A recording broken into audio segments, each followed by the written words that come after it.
Okay, we could drop the curtains here. All right. And the real big reason I wanted to make sure I got to the video segment is because I've been sitting on this for a few weeks, and with Delta variant apparently coming out with chapters 3 and 4 here in a few short days. Oh, that's coming out soon. Okay. Don't worry, there's Pony in this. You Hey, feel look, a love. pony. Right. Choke on mine.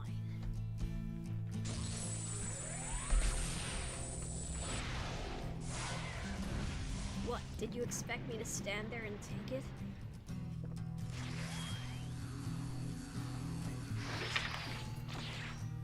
You might have a level of violence, but And what have you done to yourself? That amulet.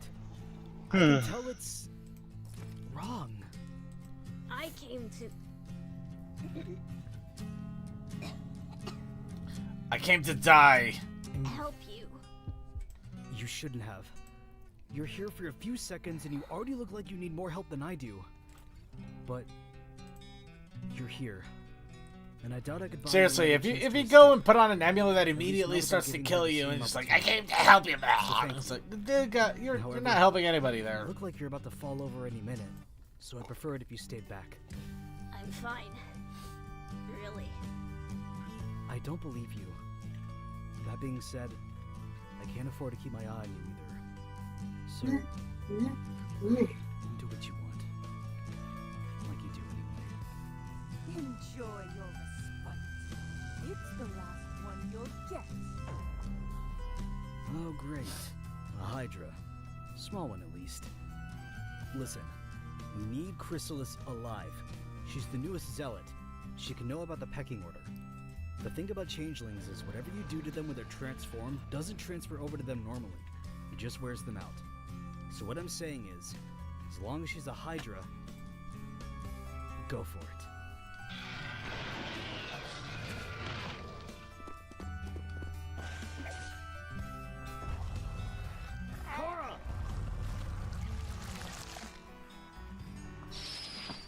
Way over half. I just noticed. yeah, we definitely went over half. Oh, we did. I got lost. Here we go.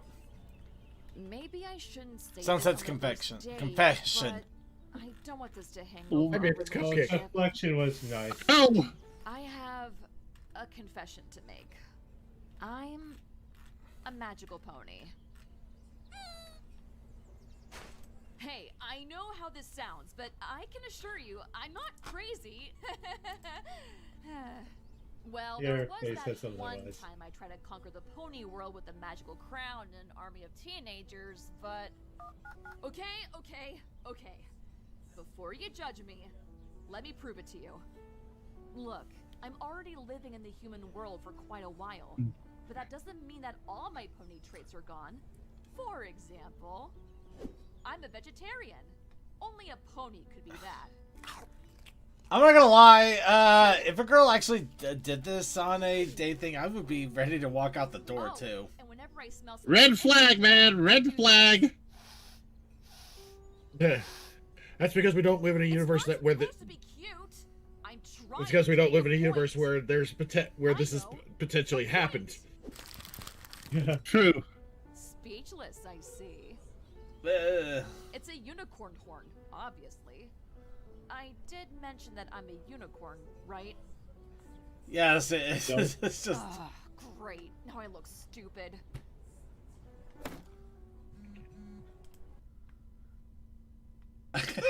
That's such a pause. Oh, jeez. Anyway, yeah.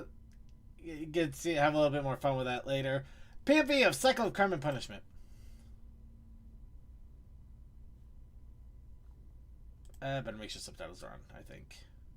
Oh, this! Persona 2. I'm not gonna lie, this one just stoked me when I saw it. Found it.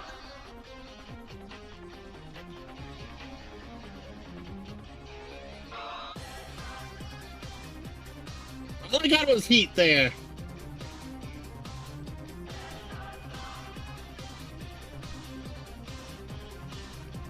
I really need to finish that game at some time.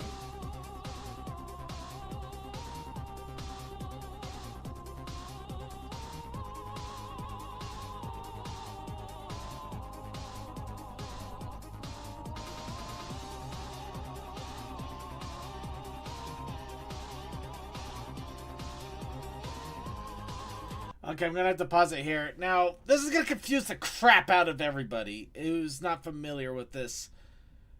But this tickled me in a beautiful way because this was actually a ponification of the original video opening of Persona 2.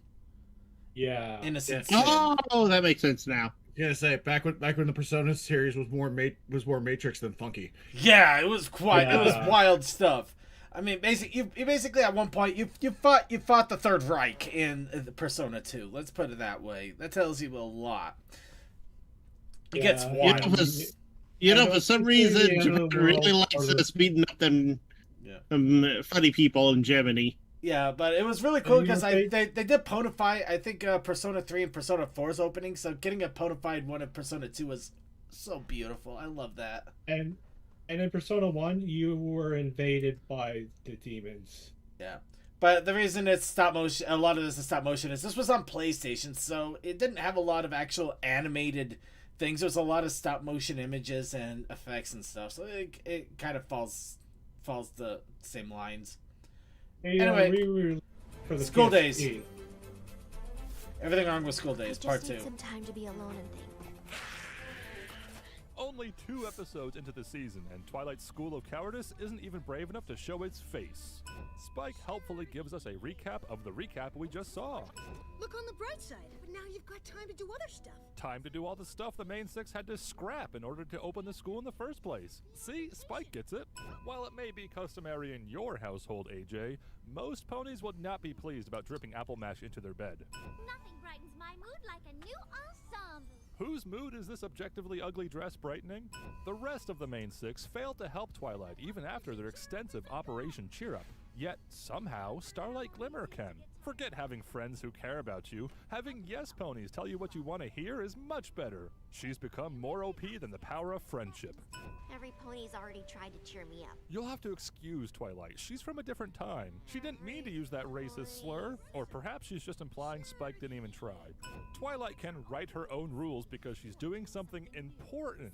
Not because she's an Alicorn ruler with higher authority than Naysay. No, as long as she feels this importance in her heart stronger than he feels it in his, Twilight can do whatever she wants. Why we're doing this is way more important than how we're doing this. The end justifies the means is usually a line you hear from the main villain of your show, not the main protagonist. Applejack almost catching Rarity with a lasso is still more canon than Apple Dash.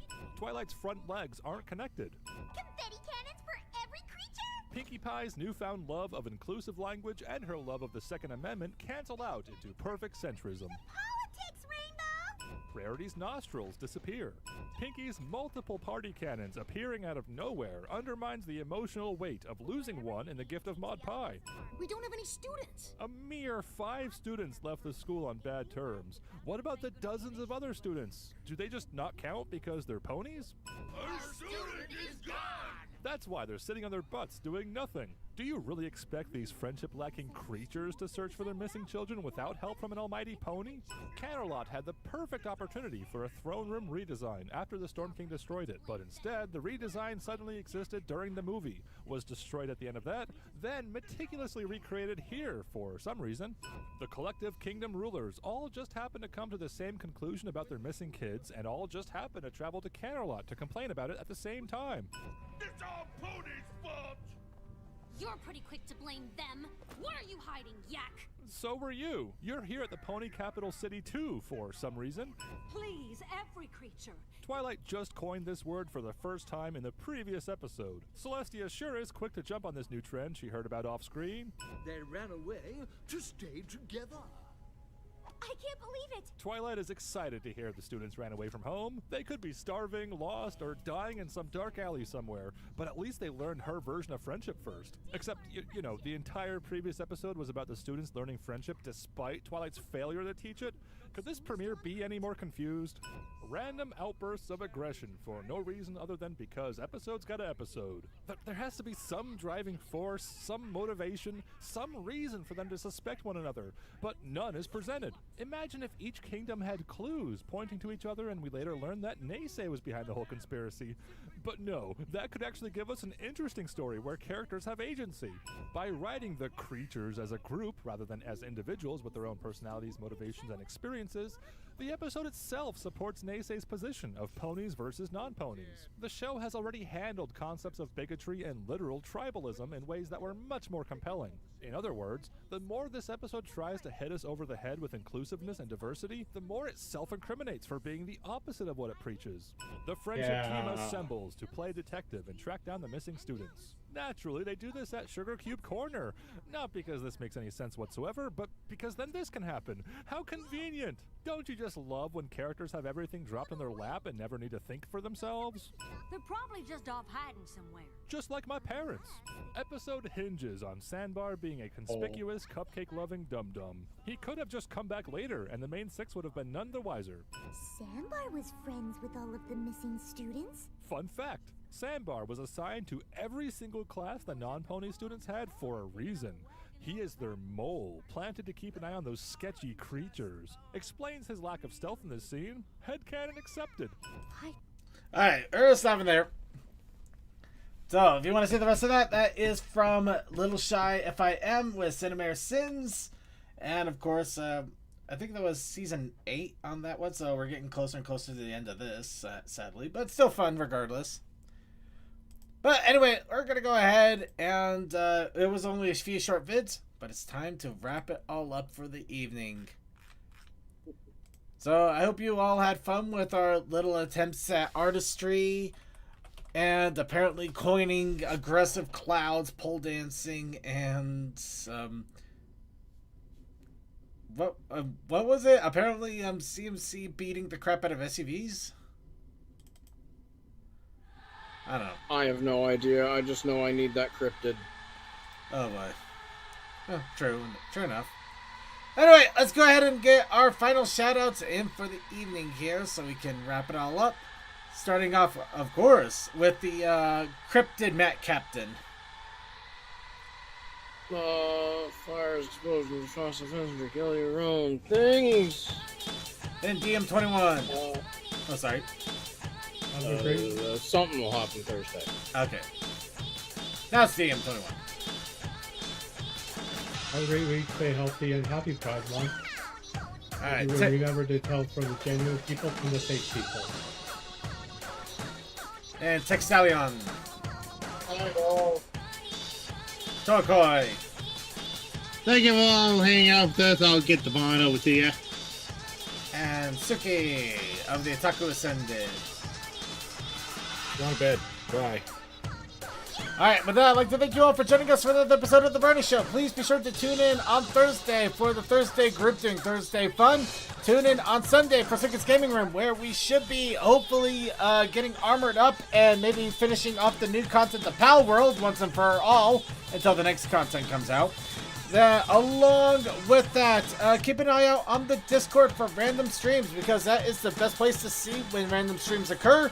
We also have the pre-show that is coming up, that comes up on show nights on Monday, 1 hour before the main show, run by Coldust and crew. We also have the Coffee House After Party, which is only on the Vaughn. If you are not watching us live, unfortunately, you will not be able to catch it.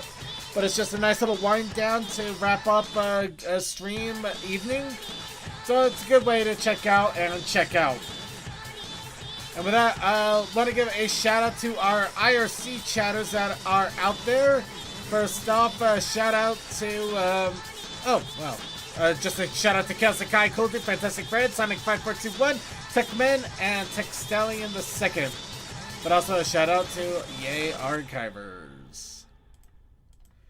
Which, speaking of which, I just want to give a shout out to all of our archive watchers out there on YouTube, Twitch, and wherever archives may be uploaded, and to our live stream watchers on YouTube, Twitch, and wherever the live stream might be broadcast. To however you're catching the Brony Show, however you're enjoying our shenanigans and our fun, thank you.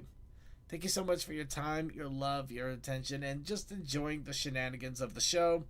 it does mean a lot to me that when I hear that people have been enjoying it, whether on the outskirts here and there, or they're deciding to jump in and catch up after a long time, and kind of happy to see that we're still around and kicking. It does mean a lot to me, and I'm sure it means a lot to you too. So let's mean something together. Anyway, we're gonna go ahead and wrap it all up, and what better way to wrap it all up than a song by BGM Pony Degeneracy with Peanut Butter Jar. I hope you have a good night.